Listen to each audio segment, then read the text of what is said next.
Thanks for coming back to Crane Lake Stories for part two with Michael Schwanke, who joined us last time talking about his youth, his childhood, his grandparents, his parents, the evolution of moving from Cabotogama, where his grandparents originally had a cabin, to Crane, and growing up there from, the point where he was 4 or 5 years old to where he is now, and how Crane Lake and its stories have become part of, Michael Schwanke's life. So thanks for joining us for part two, Michael. Yeah, thanks for having me back.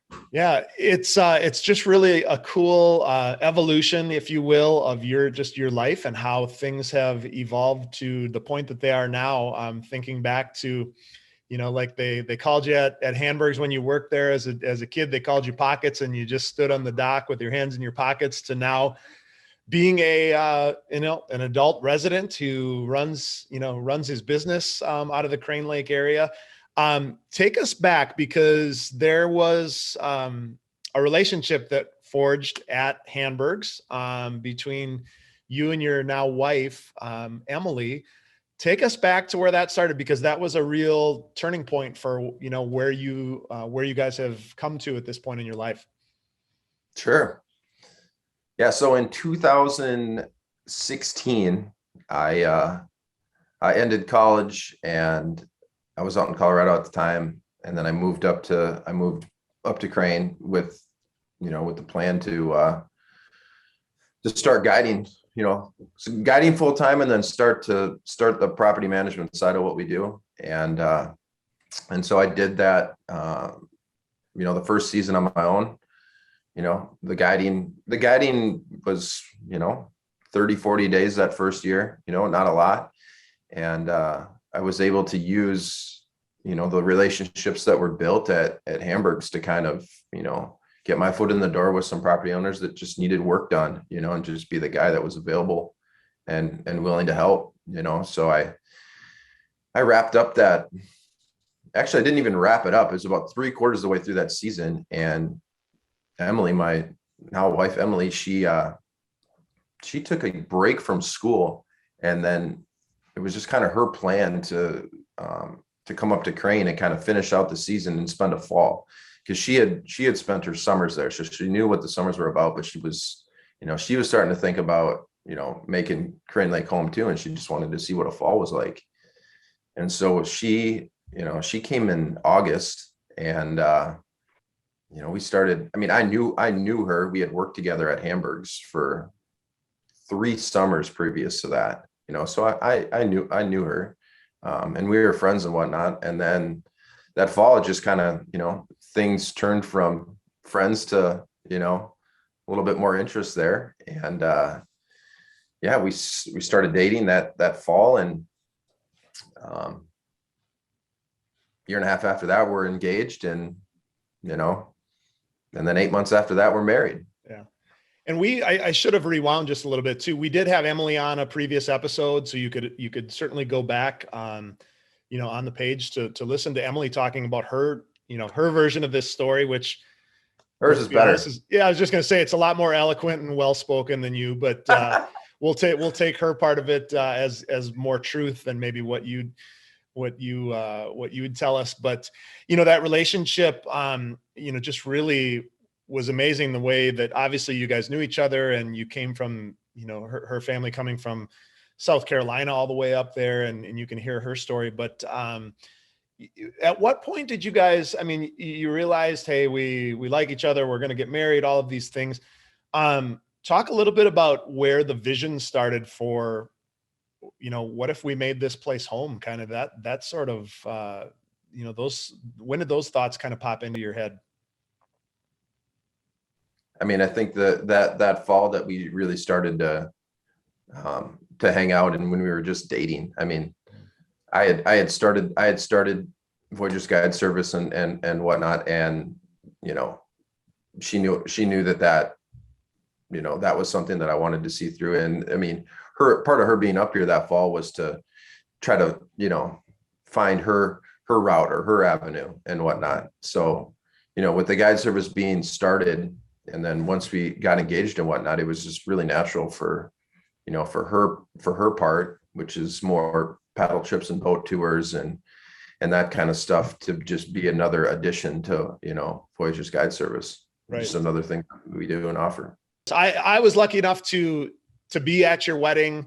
One of the more unique settings, obviously on an island up in the North Minnesota wilderness. It was probably no question that was where you guys would even do your ceremony, let alone live your guys' lives. Would you say? Oh yeah, there was no question about it. I mean, we were on the same page when it came to getting married in Crane on my island. We did the reception at the lawn of my grandpa's and my parents' place. And honestly, one of the coolest parts was to have all those people that watched, me grow up working at Hamburg's. Same with Emily. Those are our Crane Lake family, came and we got to share that day with them. It was a special day. Yeah. I think about our family being, the blessing of being there, and it was all of those things that you could just see, all of these people kind of converge and share in a day in a place that was so special to you guys. Was really a pretty cool experience, even for, just your guests to experience with you guys.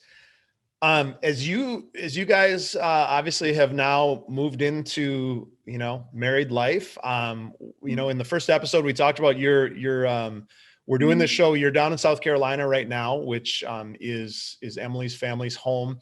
Talk a little bit about, you guys built a home, but it's not your typical home where you've got a cul-de-sac and you just drive your car up to it and the garage door goes up and you pull in. Talk a little bit about your guys' idea and vision and how building a home in a unique place has kind of changed your lives. Sure. Yeah. So I guess once we were like, Crane is it for us.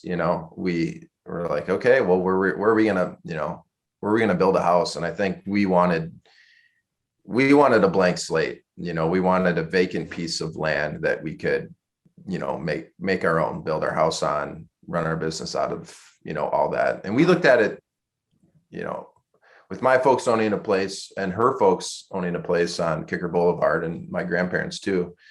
We looked at it like, I don't necessarily need to have a place that I can drive my car to, and live that way.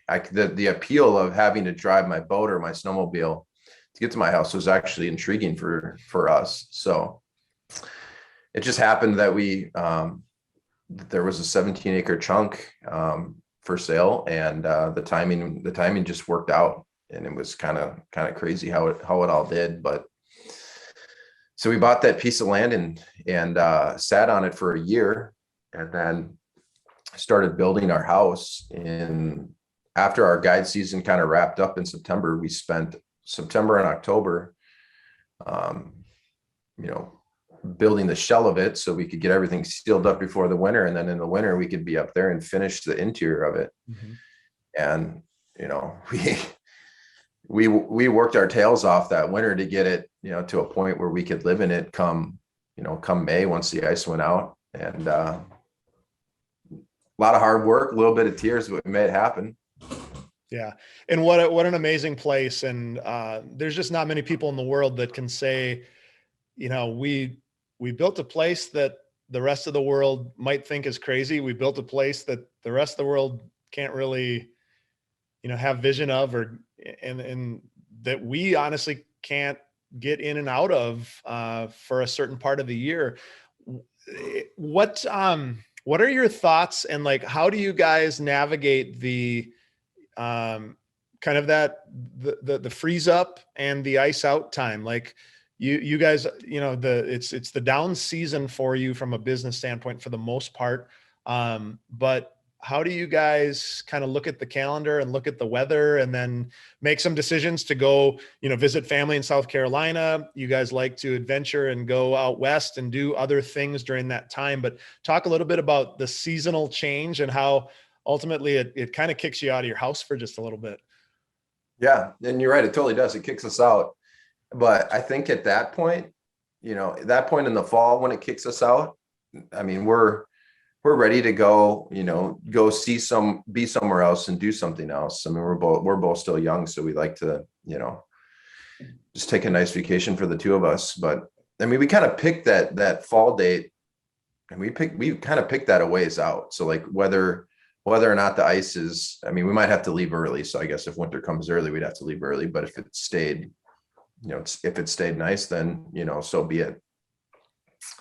And then we've actually talked about staying, through one time, just to say we've done it, and we probably will. We haven't yet, because it's just a good opportunity to see family, friends, and whatnot that you don't get to see so much in Crane. Sure. Um, And your guys is, we're going to talk a little bit about your business. Like you said, by the time, late October, early November rolls around, you guys are exhausted.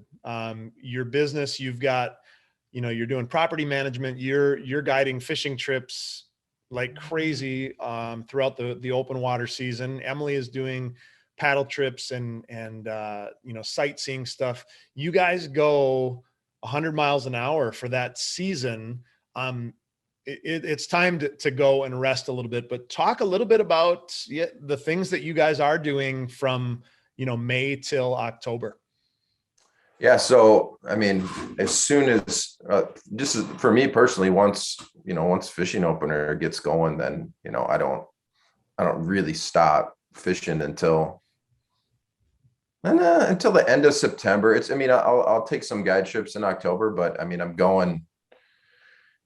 my goal every year is 100 plus guide days, in that stretch. I think that's a sweet spot to be. And all the other days that I'm not guiding, we try to take some projects for cabins or properties that we manage. So you're obviously doing the fishing thing, and we'll put the links to your to your website, to your social media and things where people can follow you and get in touch with you, because you are a conduit for visitors to come there, where you've got the opportunity to rent cabins or properties where people can come to visit. You've got connections with all of the activities and things to do between you and Emily and the team of folks that you've got working with you. What are some of if you were talking to a first-time visitor about coming to Crane, what are some of the things that you would, try to sell them on or encourage them with, as they were planning a trip up to the Crane Lake area? Yeah, I think that honestly, the biggest selling point for Crane compared to any other gateway to the Voyageurs National Park is that what Crane offers you that the others can't is that your access to the park, obviously, or very easy access to the park, but then to the Boundary Waters and to Quetico. Those are things that Cab and Rainy can't offer you. I mean, I guess the Canadian side of Sandpoint and Namakin and all that. I think that there's just a lot of cool stuff that people don't, utilize. And some of it isn't easy, but some of it is, just from an accessibility standpoint that Crane offers you. And that's why I'm super happy that, this is kind of rewinding, but super happy that, my grandparents had a place in Cab, but then came down to Crane. Mm-hmm. Where we're positioned at is due to them, and I'm super grateful for that. Yeah, it is a place that, I mean, could you from Cab get to LaCroix or get to the Bound? I mean, you could, but Crane makes it that much more accessible. Yeah, I mean, it's just much more central that way. And from a business standpoint, like I mentioned, you guys have put yourself in a place to offer a lot of things. And really, I look at all of the businesses up there, and it's like people just like are offering accessibility to those folks that maybe have come for years and years through generations, but also for the first time visitors that we've talked to, even on these episodes, that it's a unique place. And Crane and all of its businesses, in awesome ways, offer just great adventure and great getaway into a place where, just so many other places don't. And so you and your business, whether it be fishing or, paddle trips, pontoon rental, property management, if it's renting a cabin or a place to stay, you really can offer people and be able to provide people all of those services. Yeah. And that's kind of been, something that's helped us be successful, is just to kind of cater to, what do people want? What do they need when they come up here to have a good time? And those, that's the backbone of everything up here is that stuff. Right. It's, it is definitely a seasonal place, and there's lots of things to do. We've talked about the ATV riding, the snowmobiling, some of the stuff that does go outside of that summer window when it's kind of crazy time, or the high booking time. But what are some of the things that you think about now as you move forward? I know that snowmobiling is something that you are trying to offer a little bit going into this winter. Talk a little bit about that down season. Yeah. So, since we built our house and we're here, we're in Crane now more in the winter than ever before. We're getting into renting some snowmobiles this season. That's something that, it's been happening a long time in the area, and there's an opportunity to do a little bit more of that. So yeah, we bought a couple sleds and are starting to get into that part of it. Cool. I know you've got some ideas of things and some things in motion kind of behind the scenes, but talk a little bit about the future of your business and anything that as you and Emily together look at, like, where are we going from here? Talk just a little bit about what your future looks like. Yeah. So we've been working on kind of a passion project, if you will, for the last 4 years. And, it's more experience-based lodging. And we've been working on it, and we're excited to kind of roll that out here in the next 6 months. So stay tuned. Cool. Yeah. It's, it's a pretty cool thing, and we'll provide visitors that have come for a long time, or first-time visitors. Is going to provide a pretty unique experience that will be a really exciting addition to kind of just all of the offerings that everybody's got at Crane Lake. So we'll definitely keep folks posted on what's happening there. But hey, I just again appreciate you coming on for a second time here, talking about your adult life and your business and the future of what the ideas of things that you and Emily together have for Crane Lake. But thanks for being there. Thanks for coming on and telling us a little bit more about your Crane Lake story. Thanks for having me on, Matt. I appreciate it. So that's the end of episode 2 here with Michael Schwanke, Voyager's guide service. He and his wife Emily just do amazing things up there and have relationships with so many people, which is really they're both faces that you would recognize if you are a first-time visitor or a long-time visitor.